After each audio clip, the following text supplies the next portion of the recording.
Bonsoir, bienvenue dans À Bon Entendeur. Le monde de la consommation est toujours aussi merveilleux. Ce soir, on parle luminothérapie. De la lumière pour retrouver le moral, c'est la promesse de cette technologie. Elle permet de lutter contre la dépression saisonnière. Explication. Des lampes de toutes les tailles, de toutes les formes, à tous les prix, notre test révèle les failles des appareils vendus en masse dans le commerce. Au rayon automobile, une nouvelle offre est en plein développement, la location de longue durée. Louer un véhicule pour 3, 6 ou 12 mois, c'est possible. Nous décortiquerons les tarifs de ce marché. L'hiver est long, les nuits aussi. En janvier, nous sommes nombreux à avoir le moral dans les chaussettes. Et si le salut venait de ce genre de lampe? La lumière, celle du soleil en tout cas, peut en effet influencer notre humeur et notre fatigue. C'est le principe derrière la luminothérapie, une approche santé reconnue, mais attention, seulement à certaines conditions. Décryptage de Sophie Lagrange et Céline Turmilius.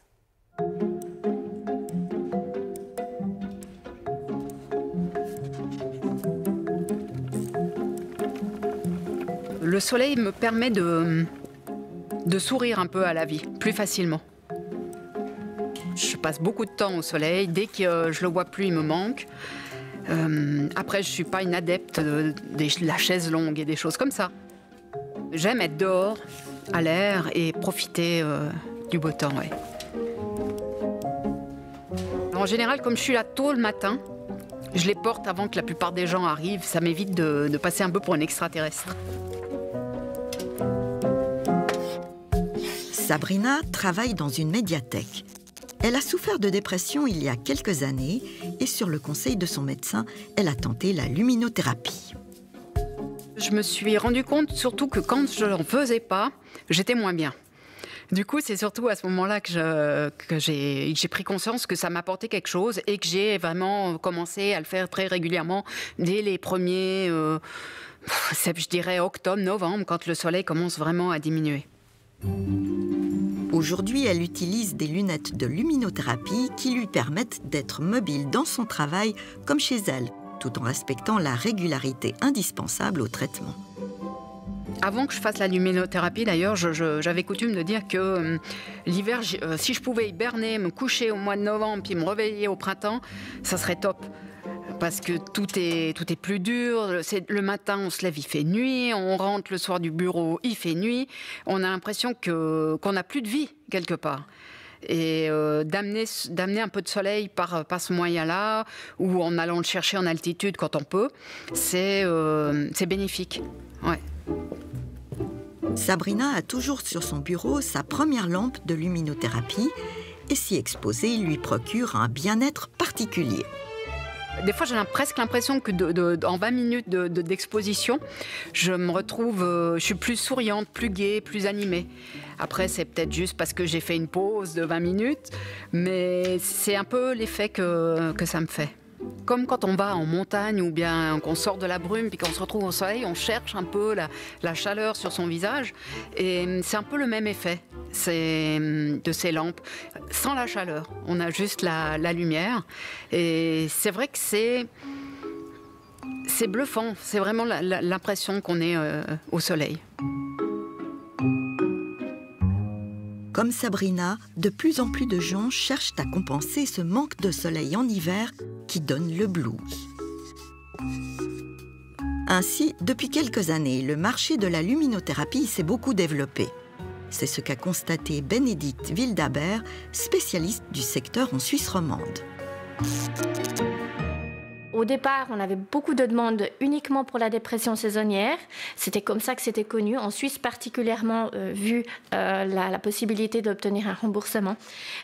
Aujourd'hui, il y a beaucoup de gens qui ont l'envie d'avoir de la luminothérapie pour simplement vaincre les symptômes saisonniers ou bien pour faire un cadeau, voilà, pour une personne qu'ils connaissent. Oui.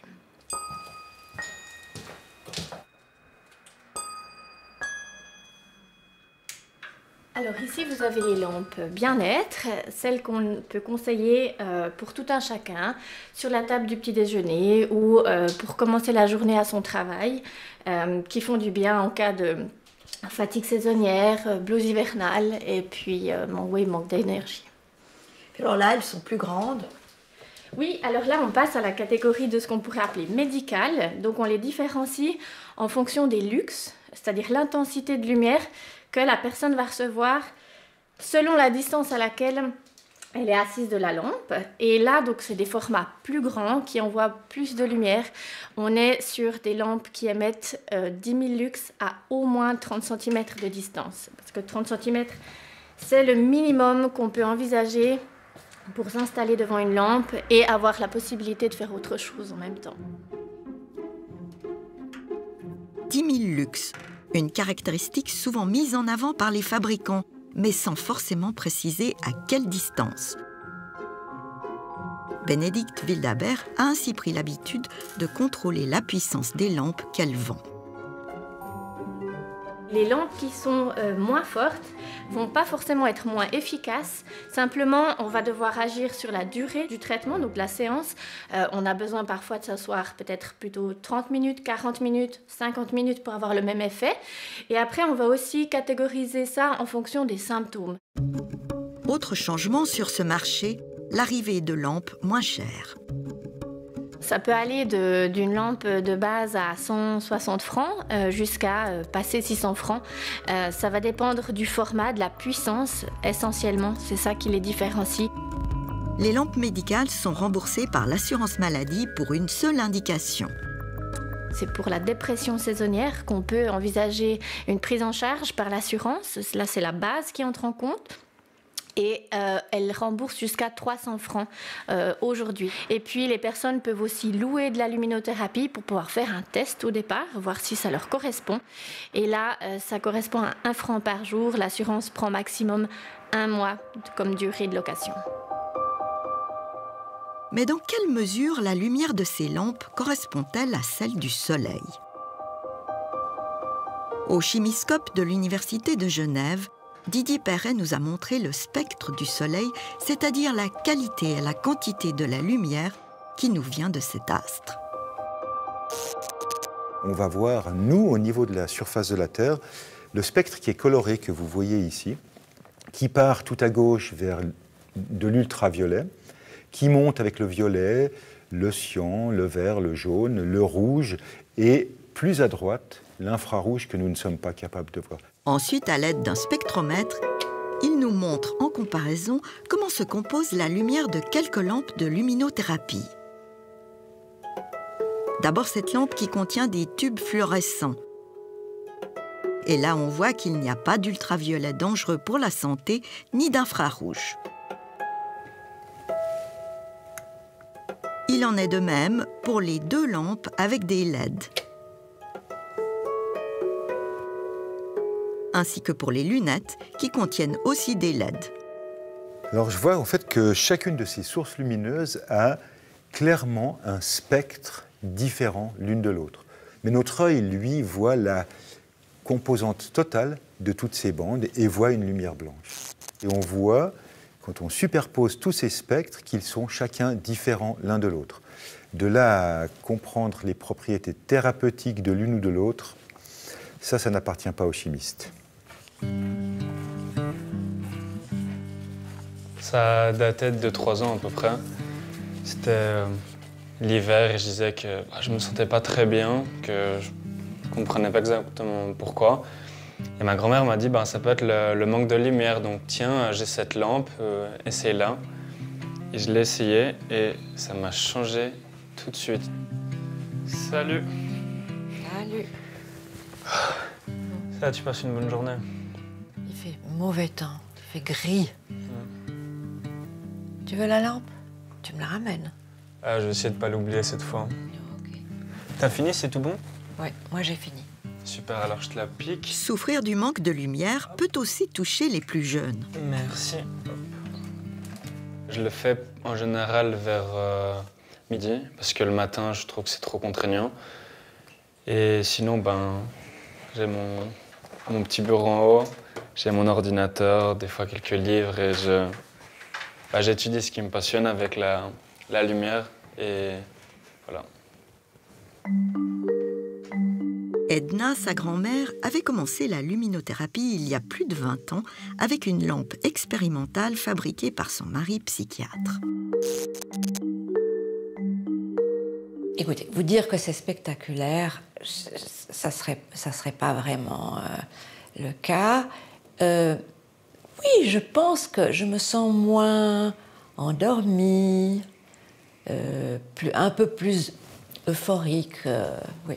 En général, il faut le faire le matin, parce que sinon on est à minuit, 1h comme ça, et on a l'impression qu'il est 16h, quoi. Donc il faut faire juste attention à quand on s'expose. Ça vous est arrivé 1 ou 2 fois? Oui, ça m'est arrivé. Je me suis fait avoir, j'avais dû faire ça peut-être vers 18h, 19h. C'était le soir et j'avais l'impression qu'il était 16h, quoi. Donc je me suis dit 1 fois, mais pas 2. Voilà, et on espère que l'effet de celle-ci ne durera pas trop longtemps. Ce qui est en jeu avec le manque de lumière, ce n'est pas uniquement le bien-être, c'est vraiment parfois une question de santé. Certaines personnes souffrent de ce qu'on appelle la dépression saisonnière. Au cœur du problème, une hormone, la mélatonine, que la lumière permet de réguler. Explication. Aujourd'hui, je suis de bonne humeur parce que déjà, il y a un petit brin de soleil et dès qu'il fait beau, je suis dehors. Je suis d'origine algérienne, donc du sud.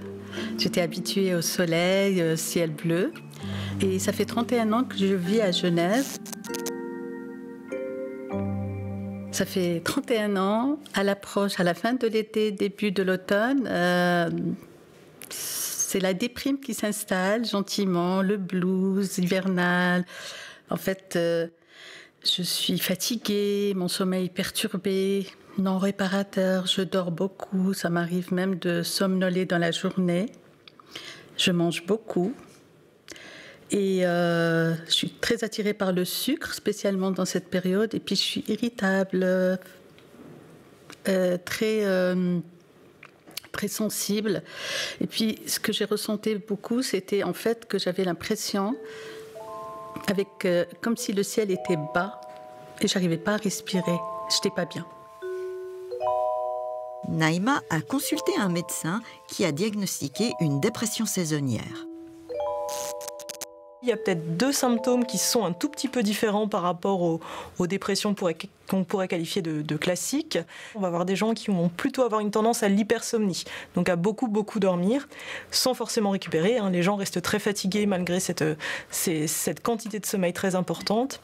Et puis l'autre symptôme qui peut un peu différer, c'est au niveau de l'appétit. Donc les gens vont avoir tendance à manger plus et du coup à prendre du poids.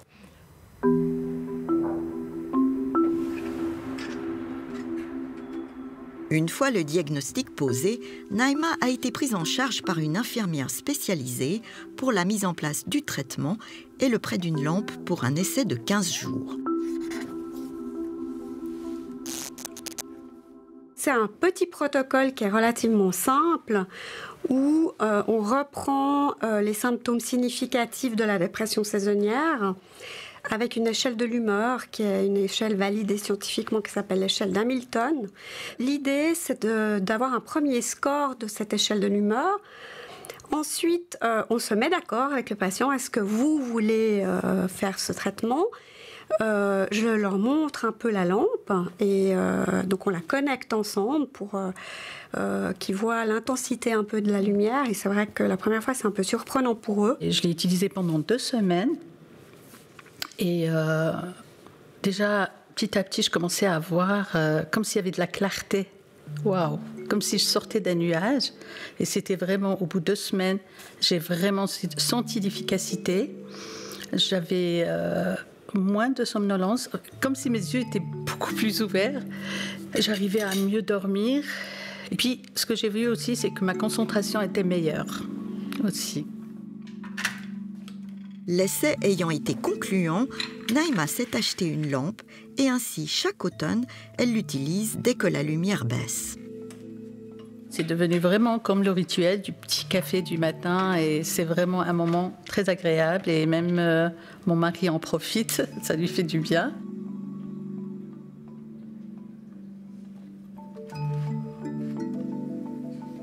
Surtout, il ne faut pas fermer les yeux. Donc, je profite de prendre mon petit déjeuner, même des fois traiter mes factures, mon courrier. Et voilà, donc je me mets un timer, sinon je m'oublie. Et souvent, tous les jours, je l'utilise 20 à 30 minutes. Les études montrent une efficacité de la luminothérapie après 1 à 2 semaines de traitement. Quand on discute un peu avec les personnes, souvent il y a une amélioration bien plus rapide et en quelques jours, les gens se sentent mieux, notamment avec cette espèce de chape de plomb qu'ils avaient un peu sur les épaules, dans le cerveau, etc., qui est vraiment levée par la luminothérapie, tout simplement parce que ça permet d'arrêter la synthèse de la mélatonine.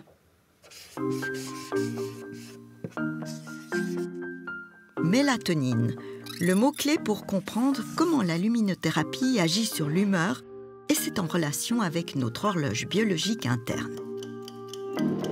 C'est elle qui régule notre organisme et ses fonctions, notamment la température, la tension artérielle, le transit intestinal et bien sûr le sommeil. Cette horloge se situe dans le cerveau, au niveau de l'hypothalamus, et fonctionne sur un rythme d'un peu plus de 24 heures. Donc on a un très léger décalage tous les jours et finalement l'horloge interne a pour but de faire en sorte qu'on puisse se resynchroniser en permanence et pas se décaler par rapport aux conditions extérieures. Et c'est la lumière qui est un des principaux synchronisateurs. La lumière captée par certains récepteurs dans les yeux bloque la synthèse de mélatonine, l'hormone du sommeil. Donc, en fin de journée, quand il y a une décroissance de la luminosité, la mélatonine va recommencer à être synthétisée dans notre cerveau. Elle va induire l'endormissement et le maintenir toute la nuit jusqu'à l'aube. On s'aperçoit que chez les gens qui ont une dépression saisonnière, il y a une difficulté à capter la lumière, notamment quand elle est moins intense. Donc typiquement période automnale ou hivernale. Finalement, cette mélatonine continue à être produite dans la journée alors qu'elle ne devrait pas l'être, et ce qui va induire comme ça cette sensation de fatigue et aussi de symptômes dépressiogènes. Il n'y a pas de contre-indication formelle à la luminothérapie, mais il faut consulter son ophtalmologue en cas de maladie de la rétine. Est-ce que vous avez observé si vous aviez des effets secondaires temporaires? Oui, au début, un petit peu de mal à la tête. Mal à la tête, oui. D'accord. Ce qui est décrit, voilà, ça peut être une certaine fatigue oculaire, quelques nausées, quelques céphalées, parfois quelques légers troubles du sommeil, mais ce sont somme toute des choses assez minimes. Et c'est vrai que ça reste une thérapie qui est aussi très très bien tolérée. Et vous-même, vous avez essayé? Oui, moi j'ai essayé, ça fonctionne très bien. J'ai des fois un peu mal à m'y tenir parce que voilà, j'ai ma lampe qui est dans mon bureau. Je suis pas tous les matins dans mon bureau, mais oui, j'en tire de réels bénéfices. Encore faut-il pour cela que l'appareil utilisé soit efficace. C'est ce que nous avons voulu tester, raison pour laquelle nous avons porté tout ce matériel à l'Institut Metas à Berne. Regardez.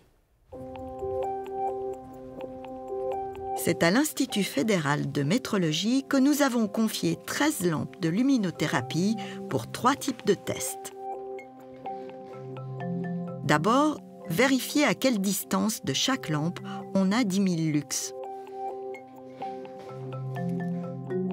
Pour mesurer ce qu'on appelle l'éclairement lumineux, on va utiliser un instrument de mesure qui s'appelle un photomètre, un luxmètre. Et puis, en fait, ça va mesurer la quantité de lumière qui va arriver sur un certain plan.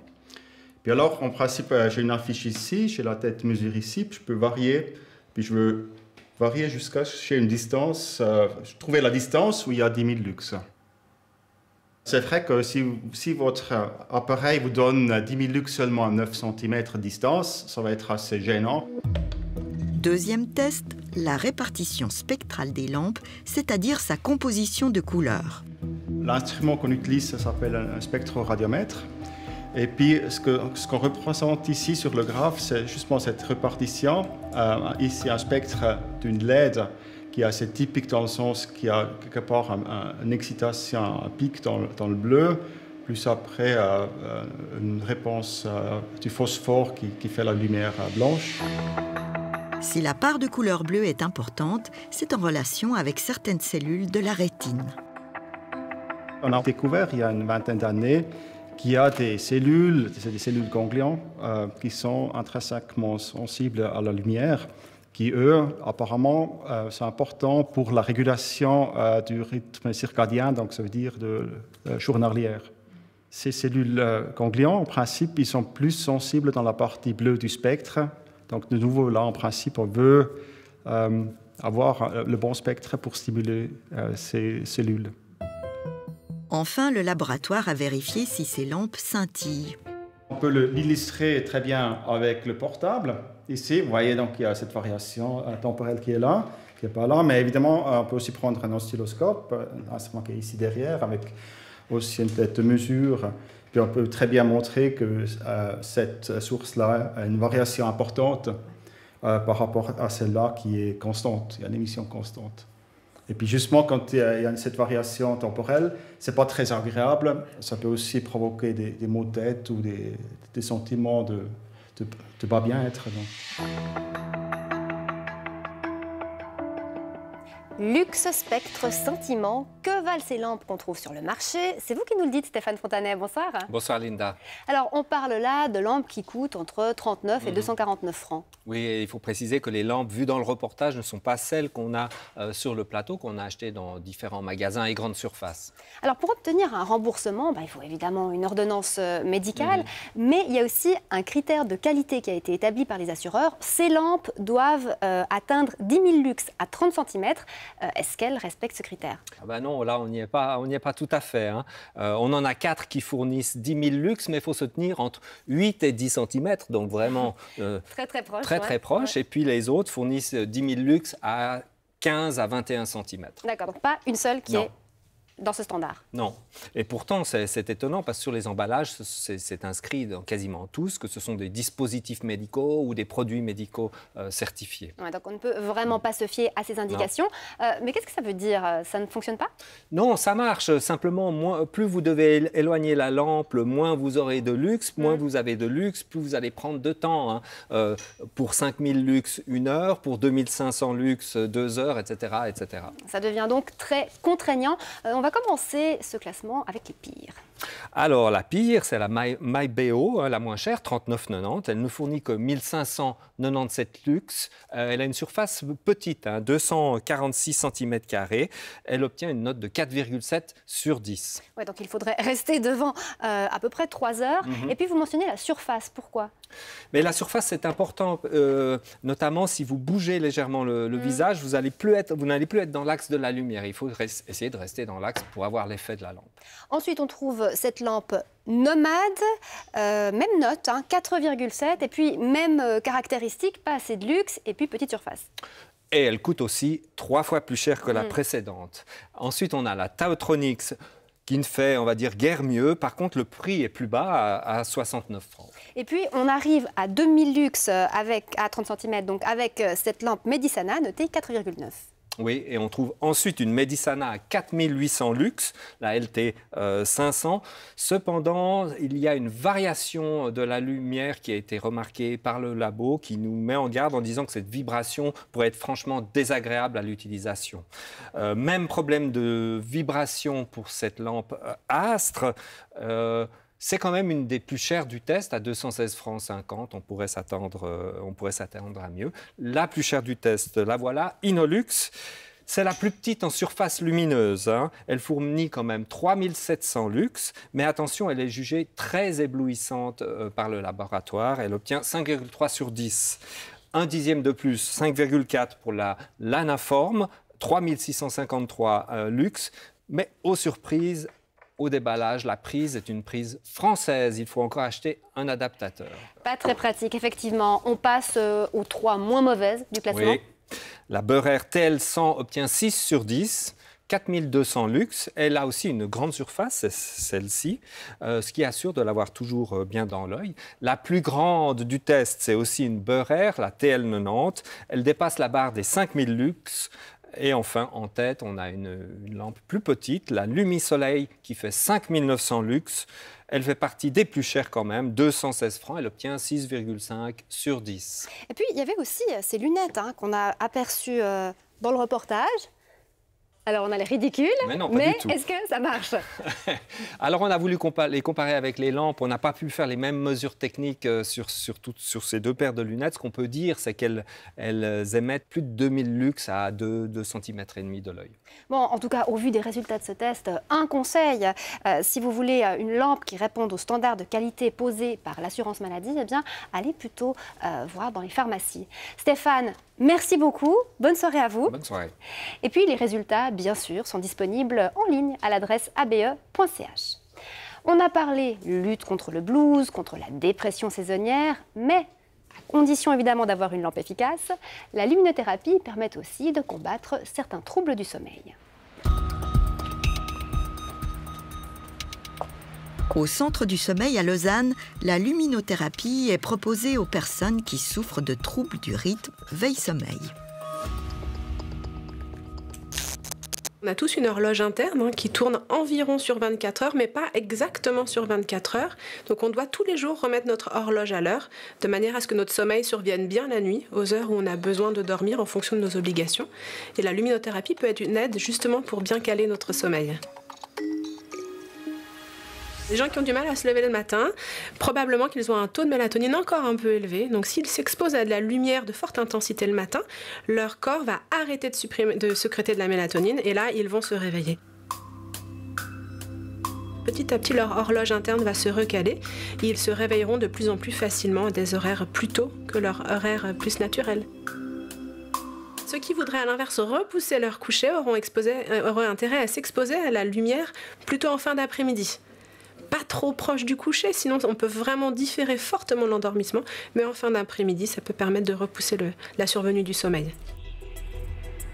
Les travailleurs qui ont des horaires irréguliers ou de nuit peuvent aussi bénéficier de la luminothérapie. Une question importante, si on achète une lampe pour traiter des troubles du sommeil, peut-on compter sur un remboursement de l'assurance ? La luminothérapie est remboursée par l'assurance maladie uniquement dans une indication en Suisse qui est la dépression saisonnière. Donc quand on veut utiliser de la luminothérapie dans d'autres indications, notamment les troubles du rythme veille-sommeil, là on est bloqué par ce non-remboursement. Et alors vous-même, est-ce que vous utilisez la luminothérapie? Alors moi j'utilise la luminothérapie parce qu'une partie de mon travail s'effectue notamment dans des locaux où il n'y a pas de fenêtre. Et donc pour les travailleurs qui ont des bureaux sans fenêtre, c'est très important de pouvoir compenser ce manque d'exposition à la lumière naturelle. Et puis effectivement, pendant l'hiver, je trouve que ça aide à se mettre en route le matin, à se réveiller et à être un peu plus énergique.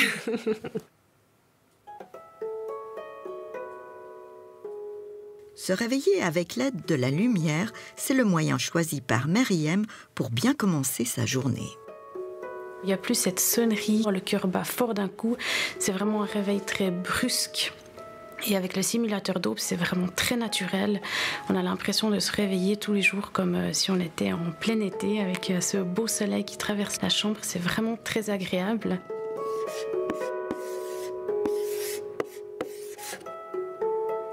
À force de l'utiliser, c'est comme s'il y avait un réveil interne naturel qui s'était installé et je m'en réveille beaucoup plus facilement, plus sereine, plus calme et ça me conditionne pour ma journée. Ce qui peut aussi aider, c'est que le soir, pour la lecture, je le mets en sens inverse. Donc le sommeil se fait aussi beaucoup mieux. Je pense que ça a aussi une influence de ce sens-là. Dans les magasins, les simulateurs d'aube sont proposés à côté des lampes de luminothérapie. Mais ce n'est pas la même catégorie d'appareils. Les simulateurs d'aube, c'est plutôt un outil bien-être. C'est une autre forme de réveil. Est-ce qu'on préfère se réveiller avec une lumière qui monte en intensité ou avec une sonnerie? Ça, c'est libre à chacun de voir. Il existe des études qui visaient à comparer justement l'efficacité de la luminothérapie ou des simulateurs d'aube. Et puis les utilisateurs de ces simulateurs d'aube disaient que c'était agréable, qu'ils aimaient bien ça, mais cela n'avait pas d'impact sur leur rythme biologique.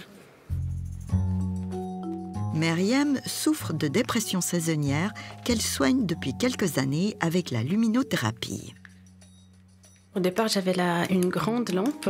Ensuite, quand j'ai eu un enfant, le fait que ce soit un enfant en bas âge, la lampe, je trouvais ça tout de même risqué.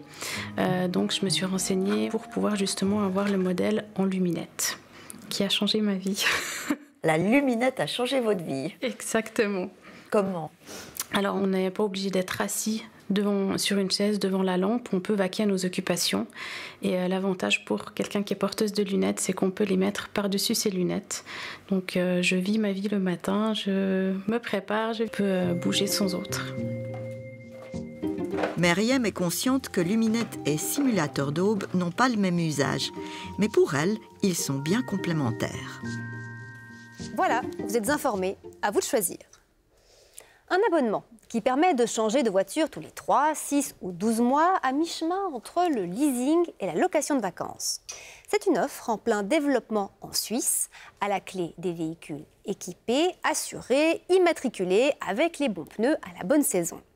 Mais financièrement, le client s'y retrouve-t-il? François Janet et nos collègues de SRF ont sorti leurs calculettes. Voici un nouvel abonné, Marc Spigalia. Il loue une Jeep Compass d'occasion avec 48 000 km au compteur. Durée minimale de son contrat d'abonnement, 6 mois, pour un prix mensuel de 679 francs. Je pense qu'il n'est pas nécessaire de tout posséder soi-même. On peut aussi tester quelque chose pour voir quelles expériences on fait. En fait, c'était mon but. C'est déjà la 3e voiture que Marc Spigalia loue chez Carify. Cet été, il avait une petite voiture électrique. Cette fois, la Jeep l'accompagnera tout au long de l'hiver. Le marché des abonnements automobiles est en plein essor. Un nombre impressionnant d'entreprises proposent désormais de tels modèles d'abonnement. En ligne, la recherche est un jeu d'enfant. Vous choisissez d'abord le modèle qui vous convient, au prix de base fixé selon une durée de contrat standard. Une durée plus courte, donc avec davantage de flexibilité pour changer de voiture plus souvent, cela coûte plus cher. Il en va de même pour le kilométrage inclus. Plus on roule, plus c'est cher. Et voilà, le prix total apparaît avec tous les frais d'exploitation. Les abonnements voitures sont all-inclusive, c'est-à-dire que tous les frais annexes sont inclus, sauf l'essence. Andrea Auer connaît bien le secteur des abonnements automobiles. Elle est experte en mobilité auprès du service de comparaison Comparis. Pour ce reportage, elle a examiné à la loupe les offres de 5 fournisseurs d'abonnements automobiles.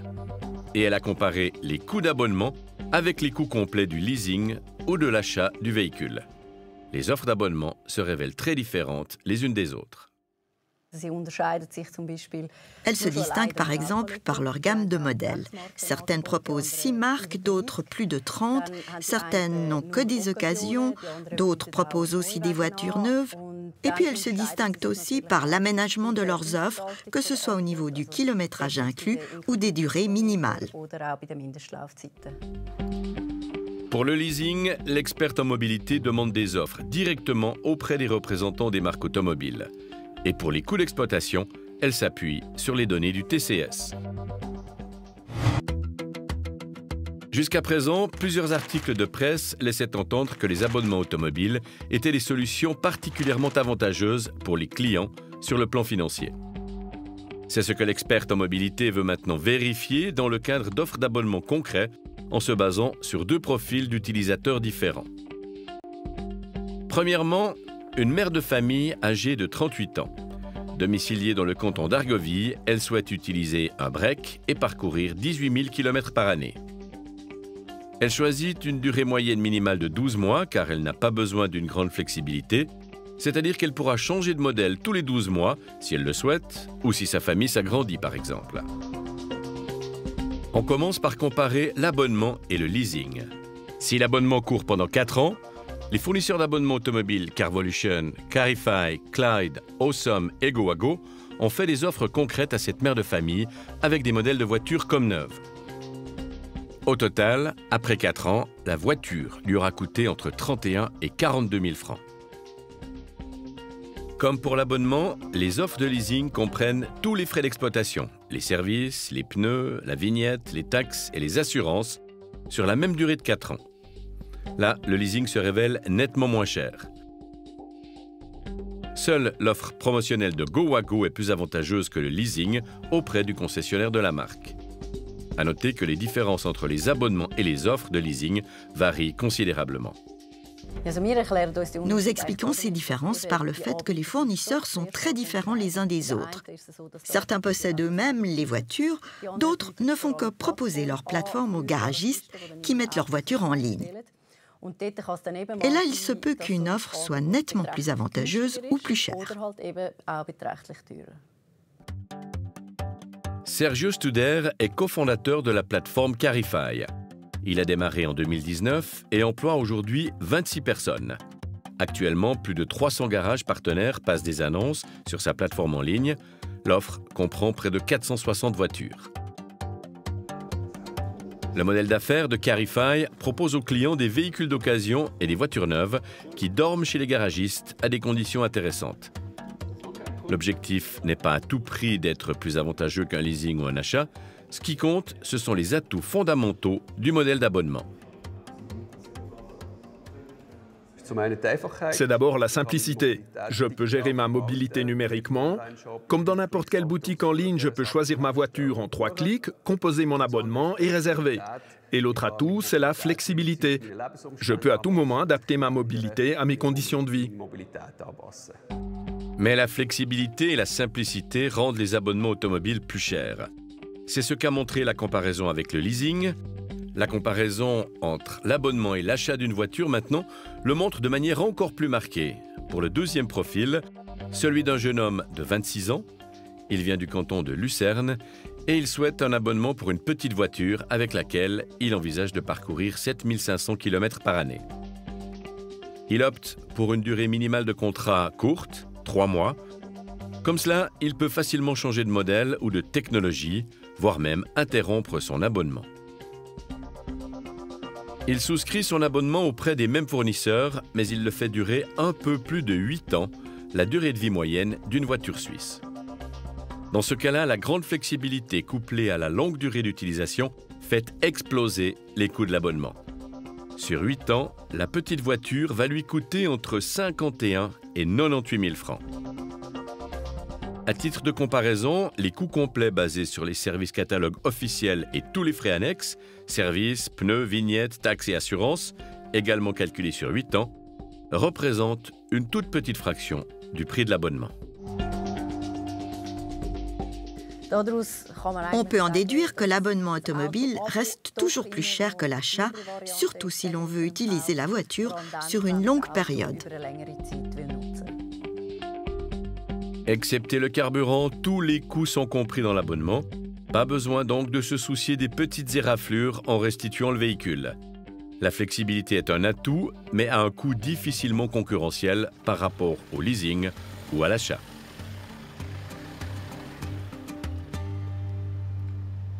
Bonsoir Laurent Pignot. Bonsoir. Vous êtes le responsable communication du TCS. On vient de voir ce système d'abonnement. Ça revient assez cher quand même. Pour qui est-ce que c'est intéressant? Eh bien, c'est assez idéal pour un certain type d'utilisateurs qui recherchent, comme on l'a vu, la flexibilité, donc de pouvoir changer de voiture assez souvent. Ça peut aussi être une solution idéale si on est entre 2 voitures, qu'on a pris un leasing, on attend la nouvelle voiture. En ce moment en particulier, il y a des délais assez longs à cause des pièces qui ne sont pas toujours possibles de produire. Et donc, ça correspond à un certain type d'utilisateur qui cherche la flexibilité de pouvoir changer souvent et de savoir combien lui coûte sa voiture par mois exactement. C'est un domaine assez nouveau, mais sur lequel le TCS va se pencher sérieusement ces prochains mois. Oui, c'est un domaine en plein essor et c'est pour ça que nous allons lancer un comparateur de ces abonnements auto pour pouvoir y voir un peu plus clair et pouvoir justement comparer des offres qui ne sont pas toujours forcément facilement comparables. Alors si on vous a invité, c'est aussi pour parler d'une autre actualité. À partir du mois de juillet, de nouveaux équipements vont se généraliser sur les véhicules en Europe et en Suisse, et notamment la boîte noire, un peu comme dans les avions, pour enregistrer ce qui s'est passé juste avant un accident. Est-ce que le conducteur doit s'inquiéter? Ces boîtes noires ne transmettent pas de données, ce sont des circuits fermés. Elles enregistrent en continu, mais elles écrasent les données. Et en cas d'accident uniquement, elles vont conserver 30 secondes avant l'accident et 10 secondes après l'accident ces données qui seront consultables par la police. et ces boîtes noires seront obligatoires. Alors justement, là c'est intéressant, parce que si la boîte noire enregistre que je n'ai pas freiné, par exemple, avant de foncer dans quelque chose, quelles conséquences, au niveau des assurances notamment, est-ce que ça peut avoir pour moi? Alors effectivement, ça peut avoir des conséquences assez compliquées, et c'est pour ça que le TCS est critique de ces boîtes noires, parce qu'elles ne donnent pas de données sur l'environnement. Elles ignorent l'environnement complètement de l'accident. Elles ne savent pas si vous rouliez sur une route verglacée, si quelqu'un vous a coupé la route, ou encore si vous aviez une visibilité médiocre. Donc elles apportent un plus pour comprendre les circonstances de l'accident, mais en aucun cas elles ne peuvent être la seule source pour comprendre comment s'est passé l'accident et déterminer justement aussi au niveau d'une assurance qui est responsable de l'accident. Oui, donc prudence à ce niveau-là. L'autre enjeu, évidemment, c'est celui de la protection des données qui sont recueillies comme ça. Quelle cote-t-elle à ce niveau-là? Oui, les boîtes noires présentent également un risque de protection des données. C'est pour ça que déjà aujourd'hui, une voiture est une vraie éponge à données et les boîtes noires doivent garantir la protection des données qu'elles enregistrent, donc qu'elles ne soient ni modifiables, ni effaçables, et bien sûr qu'elles soient utilisées uniquement dans le cadre défini par la loi. Et par la police, donc. Et par la police. Merci beaucoup, Laurent Pignot, d'être venu répondre à nos questions. Très bonne soirée à vous. Merci, bonne soirée. Pour terminer cette émission, des yogourts et une question, comment minimiser l'impact écologique de ce geste quotidien? En Suisse, on avale chaque année 3800 tonnes de yogourt. Ce n'est pas rien. La capsule tout en chiffres de Charles Reinmann. C'est de notre manière de vivre que dépend notre consommation d'énergie. Or, il faut à tout prix économiser l'énergie. Ce sont donc nos gestes quotidiens qu'il faut changer. Il y va de notre qualité de vie. Et pour cela, tous les gestes comptent. Prenez un yogourt de 125 grammes. Pour l'environnement, faut-il préférer le fait maison ou l'industriel, le lait de soja ou le lait de vache, l'emballage en verre ou en plastique? En 1979, ABE se posait déjà la question. À raison de 1 gobelet plastique par jour. Cela ferait, en une année, l'équivalent en énergie de 5,5 litres de mazout par personne.